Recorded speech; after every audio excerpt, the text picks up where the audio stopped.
Mielas jaunime, mėly moksleiviai, gerbiamas direktoriau, gerbiamas merė, mėly mokytojai, visi šio adventinio vakaro dalyviai. Visų pirma, labai noriu padėkoti už pakvietimą į šią nuostabiai gražią adventinę vakaronę. Man kartu didelė garbė ir džiaugsmas šį vakarą būti kartu su jumis, mums būti kartu. Antoine de Saint-Exupéry žemę, mūsų žemę, yra pavadinęs žmonių planeta. Taip ir yra, mes gyvename žmonių planetoje, žmonių žemėje. Ir kad šitoje žemėje tikrai žmonės būtų žmonėmis, nepakanka vien tik atrodo būti kartu, bet dar kažko reikia. Kad žmonės nebijodami galėtų laužti kūčių vakarą plotkelę, kad turėtų miltų ir duonos stalui šventinę, kad nebijotų dainuoti, trokšdami linkėdami savo kraštui ramybės, kad žmogus žmogų gerbtų, kad žmogų vertintų. Žmogui reikia Dievo. Ir adventas yra kelionė į Kalėdų slėpinį, į Kristaus slėpinį. Ir šitas advento metas yra pilnas labai prasmingo turinio. Žmogus laukia tiesos. Ir kiekviena diena mūsų yra sklidina, pripildyta tiesos laukimo, gėrio troškimo. Ir žmogus tarytum sudeda ir sukoncentruoja į tą vieną advento visumą. Labai nuostabiai yra Lietuvoje susipynęs mūsų liaudies menas, liaudies kultūra, visą tai, ką mes turime geriausio, su krikščioniška kultūra.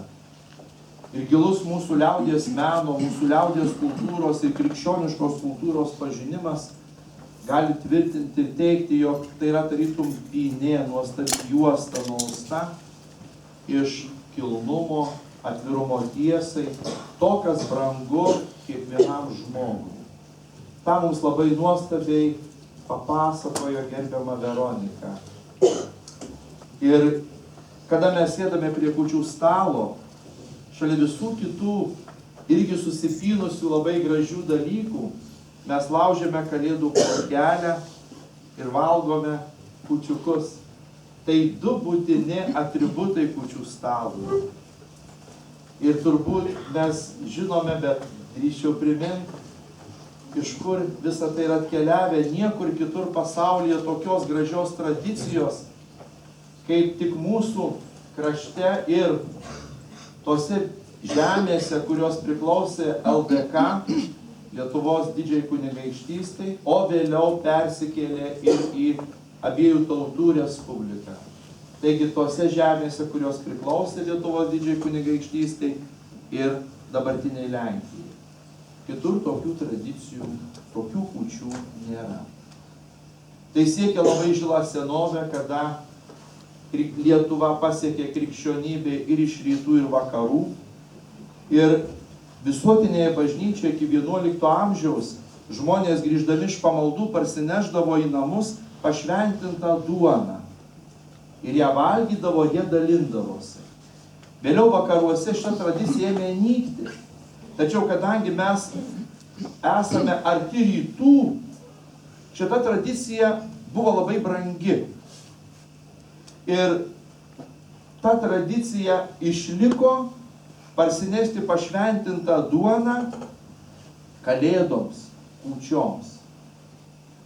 Ir tokiu būdu plotkelė ir kūčiukai yra išraiška tos pašventintos duonos, kurią mes vieninteliai visame krikščioniškame pasaulyje esame išsaugoję.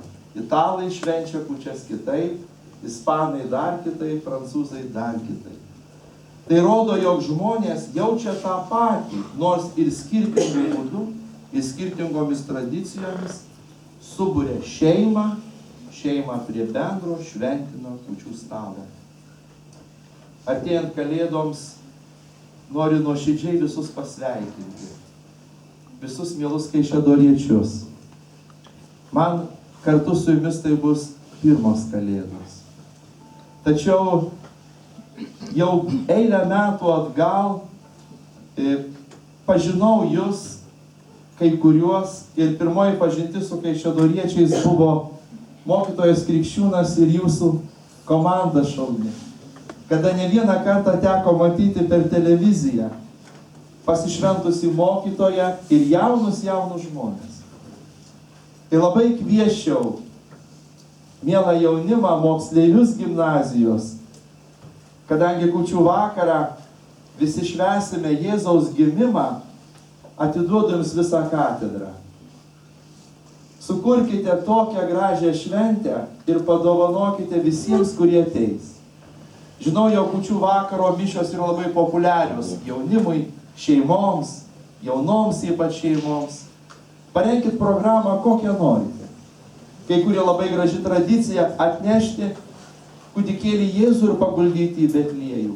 Uždegti žvakę Betliejuje. Kitos gražios tradicijos. Žinau, jog esate ir kūrybingi, ir išradingi.